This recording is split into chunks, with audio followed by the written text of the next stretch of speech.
asosiy qarzi to'lab bo'ladi. Hech qancha bilinmaydida. To'lash. Mikroqarzlarimiz hozirgi mikroqarzlarimizda 100 million so'mgacha olish imkoniyati bor. Shu yiliga qarab 1 yillik, 2 yillik, 3 yillik, 4 yillik. Ya'ni 1 yilligimiz 27%, 2 yilligimiz 28%, 3 yilligimiz 29%, 4 yilligimiz 30% bo'ladi. Bunda daromadni faqatgina 8 barobar hisoblanadi. Ya'ni oldin 10 million olgan odam 100 million so'm oladi. Yoki 10 million emas, 7 million olgan odam 100 million so'm oladi.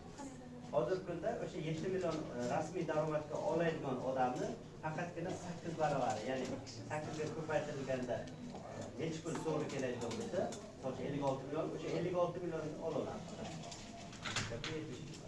Ana shu holatda ketadi. Bu mikroqarzlarimiz onlayn amalga oshadi. Chunki BRB ilovamiz mavjud, o'sha BRB ilovamizga kirish onlayn